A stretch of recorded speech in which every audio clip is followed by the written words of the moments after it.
Per day ఎన్ని నిమిషాలు or else ఎన్ని గంటలు చేస్తారు మీరు మెడిటేషన్? డైలీ నైట్ డాడీతోటే కూర్చొని లైక్ అంటే అప్పుడు ఏవో కొన్ని విజువల్స్ కనిపిస్తా అని అంటారు కదా, సో అలా ఎప్పుడైనా మీకు విజువల్స్ కనిపించింది ఇప్పటికీ గుర్తుండదు ఏమన్నా ఉందా? అయినా లైక్ సడన్గా మీరు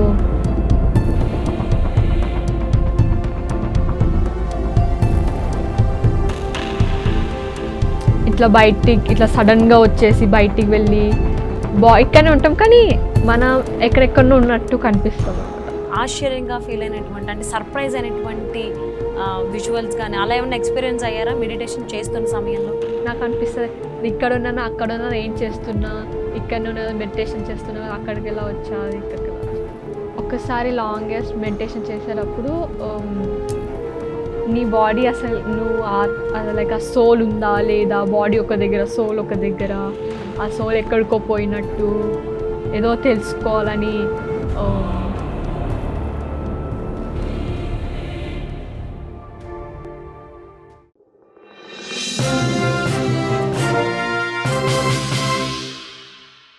సో రోహిత, నీ టాలెంట్ మాకు చూపించావు. నేను లైవ్లో ఆల్రెడీ చూసా, సో అందుకే నేను ఇక్కడ తీసుకొచ్చి అంటే నీ టాలెంట్ ఏదైతే ఉందో కొంచెం అందరికీ తెలియాలి, తనలో చాలామంది తెలుసుకోవాలి. In case if they are interested వాళ్ళు కూడా నేర్చుకుంటే ఇది చాలా బాగుంటుందని చెప్పేసి అని అనిపించింది నాకు. సో అసలు నువ్వు ఎప్పుడు ఎక్కడ నేర్చుకున్నావు ఈ గాంధారి విద్యని? ఎప్పుడు నేర్చుకున్నానంటే లైక్ చిన్నప్పటి నుంచి లైక్ మెడిటేషన్ చేస్తూ ఉండాలి. ఓకే, ఏజ్ నుంచి నువ్వు స్టార్ట్ చేసావు meditation? Like 6 years 7 years like ఆ మెడిటేషన్ చేయడం ఆ ఏజ్ నుంచి. ఓకే, మెడిటేషన్స్ కూడా టైప్స్ ఉంటాయి కదా, దాని నుంచి కొన్ని ఇట్లా మెడిటేషన్ చేస్తూ ఉండి అయిన తర్వాత నెక్స్ట్ మా నాన్నగారు ఆయన కూడా అడ్వాన్స్గా ఇట్లా ప్రాక్టీస్ చేసి వచ్చిందనమాట ఈ విద్య. ఓకే, మీ నాన్నగారు నీకు నేర్పించారు. సో నాన్నగారికి తెలుసా ఈ గాంధారి విద్య గురించి? సో ఆయన మీకు నేర్పించడం జరిగింది. ఏ వయసులో మీరు నేర్చుకున్నారు దీన్ని స్టార్ట్ చేసిన like 11 years 12 years. So 3 years నుంచి మీరు ఇది ప్రాక్టీస్ చేస్తూ ఉండాలి. ప్రాక్టీస్ చేస్తూ ఉంటే అంత అడ్వాన్స్గా అయిపోతావు, అంటే అడ్వాన్స్గా చేయొచ్చు కానీ మధ్యలో మళ్ళీ స్టాప్ చేయకూడదు. ఓకే, ఇంకా ఏమన్నా మీరు అంటే ఆశ్చర్యంగా ఫీల్ అయినటువంటి అంటే సర్ప్రైజ్ అయినటువంటి విజువల్స్ కానీ అలా ఏమైనా ఎక్స్పీరియన్స్ అయ్యారా మెడిటేషన్ చేస్తున్న సమయంలో? అయినా లైక్ సడన్గా మీరు మెడిటేషన్లో ఒకసారి డీప్లో వెళ్ళిపోయేటప్పుడు మీరు బయట ఏం జరుగుతుందో అసలు తెలియదు అనమాట. ఎందుకంటే లైక్ మీ జోన్లో మీరు ఉంటారు కాబట్టి అప్పుడు ఇట్లా బయటికి ఇట్లా సడన్గా వచ్చేసి బయటికి వెళ్ళి ఇక్కడనే ఉంటాం కానీ మనం ఎక్కడెక్కడో ఉన్నట్టు కనిపిస్తాం అనమాట. ఓకే, ఇక్కడనే ఉంటాం కానీ వేరే ప్లేస్లో వేరే ఇంకేమో తెలుసుకుందామని ఇంకా ఏదో అట్లా ఉంటుంది. అది సర్ప్రైజ్ ఉండదు. నాకు అనిపిస్తుంది ఇక్కడ ఉన్నాను అక్కడ ఉన్నాను ఏం చేస్తున్నా, ఇక్కడ ఉన్నది మెడిటేషన్ చేస్తున్నా, అక్కడికి ఎలా వచ్చా ఇక్కడికి ఎలా వచ్చాను. సో దిలీప్ గారు, గత 12 సంవత్సరాలుగా మీరు నాడీ పరీక్ష అలాగే ఆయుర్వేదంలో ఇంకా చాలా వాటిలో మీరు ఎక్స్పర్ట్స్.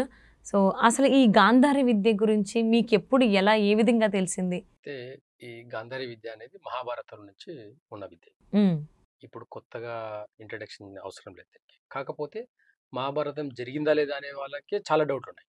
నిజంగా మహాభారతం జరిగిందా అన్న డౌట్లే చాలా మందికి ఉన్నాయి. దాంట్లో ఇది ఒక చిన్న విద్య, గాంధారి విద్య అనేది కూడా చిన్న, కానీ ఇది జరిగింది. ఈ భూమి మీద కళ్ళకు గంతలు కట్టుకొని ఖచ్చితంగా అవతల ఏం జరుగుతుంది, మన కంటి ముందు ఏం జరుగుతుందో మనం కళ్ళు మూసుకొని కూడా అలాగే చూడవచ్చు అనేది ఈ గాంధారి విద్యలో ప్రూవ్ చేసింది.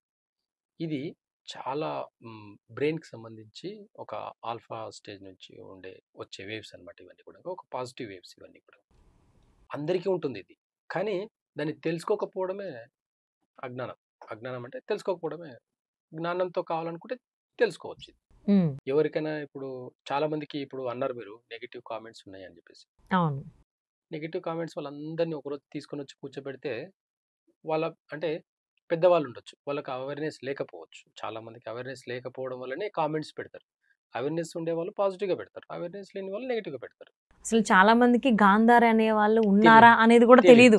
అదే అంటున్నా, ఇది ఎప్పుడో మహాభారతం జరిగిన కాబట్టి ఇప్పుడు నిజంగా అది జరిగిందో లేదని డౌట్ కాబట్టి ఇది కూడా ఉందా లేదా అని ఒక డౌట్ ఉంటుంది. ఈ గాంధారి విద్యలో ఇంగ్లీష్లో మంచిగా చెప్పాలంటే బ్రైటర్ మైండ్, లేదంటే ఆర్ట్ ఆఫ్ లివింగ్.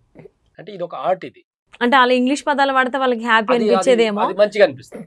ఇప్పుడుండే జనరేషన్ కి ఇంగ్లీష్ వర్డ్స్ చాలా okay, brighter mind, okay, art of living. ఇదేదో తెలియనిది ఇదేమో. ఇప్పుడు ఇదే ఇప్పుడు ఆర్ట్ ఆఫ్ లివింగ్ అనేది రవిశంకర్ గారు అని చెప్పేసి చెప్తారు. ఒక గురు, ఆయన ఒక గురు స్థానంలో ఉండి చెప్తున్నారు. నేను కూడా అదే స్థానంలో ఉండి నా పాపకు నేర్పించడం జరిగింది. అవును, రవిశంకర్ గారికి సంబంధించి కూడా కామెంట్ చేశారు, ఉంది జై గురుదేవ్ అని చెప్పేసి. అవును, ఇలాంటిది ఒకటి ఉంది, నేర్పిస్తున్నారు రవిశంకర్ గారు అని చెప్పారు. అలాంటి దాంట్లోకి వెళ్ళి సెర్చ్ చేయండి మీరు. ఆర్ట్ ఆఫ్ లివింగ్ లో రవిశంకర్ గారు ఏం చెప్పారు దేని గురించి, ఈ థర్డ్ ఐ యాక్టివేషన్ గురించి ఏం చెప్పారు చూసి 1-2 సార్లు కన్ఫర్మ్ చేసుకోండి. లేదా బ్రైటర్ మైండ్ అని ఉంటుంది, దాంట్లో 1-2 సార్లు మీరు కన్ఫర్మ్ చేసుకొని అప్పుడు మీరు కావాలంటే కామెంట్ పెట్టండి.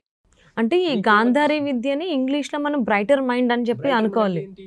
మైండ్ ని బ్రైట్ చేసుకోవడం. అవును, మన మైండ్ సెన్సెస్ అన్ని కూడా బ్రైట్ గా చెప్పడం, బ్రైట్ గా చూడడం, బ్రైట్ గా స్మెల్ చేయడం, బ్రైట్ గా మనం వినడం, ఇవన్నీ కూడా చేయొచ్చు.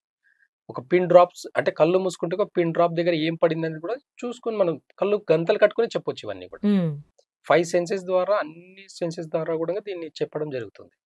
దాంట్లో బ్రైట్ గా చెప్పడం అంటే బ్రైటర్ మైండ్. ఓకే, దాన్ని ఆర్ట్ ఆఫ్ లివింగ్, ఒక మంచి ఆర్ట్ ఇది అని చెప్పేసి రవిశంకర్ గారు చెప్పారు. ఇట్లా కొన్ని ఉన్నాయి, వాటిని చూడండి. మీరు చూసిన తర్వాత ఇది నిజమా అబద్ధమా అని ఒక కంక్లూజన్కి వచ్చిన తర్వాత మీరు కామెంట్ చేయండి, బాగుంటుంది. అప్పుడు ఏదో మీకు తెలియనంత మాత్రాన అలా కామెంట్ పెట్టడం అనేది కరెక్ట్ కాదు. తెలియని వాళ్ళకు ఎవరు ఏం చెప్పలేము కూడా.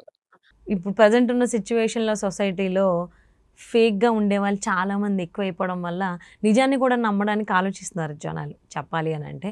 సో అసలు ఈ గాంధారి విద్య కావచ్చు, బ్రైటర్ మైండ్ అనే దాన్ని అసలు రోహితకి నేర్పించాలనే ఆలోచన ఎందుకు, ఎప్పుడు, ఎలా వచ్చింది? నాకు ఉండింది కాబట్టి నేను ఎక్కడ వాడుతున్నాను, పేషెంట్స్ దగ్గర, వైద్యంలో వాడుతున్నాను. తనకు ఫ్యూచర్లో ఎక్కడో ఒక దగ్గర ఖచ్చితంగా ఉపయోగపడుతున్న ఉద్దేశంతో నేర్పించవచ్చు. ఓకే, సింపుల్, ఎక్కువ ఆలోచించే అవసరం లేదు.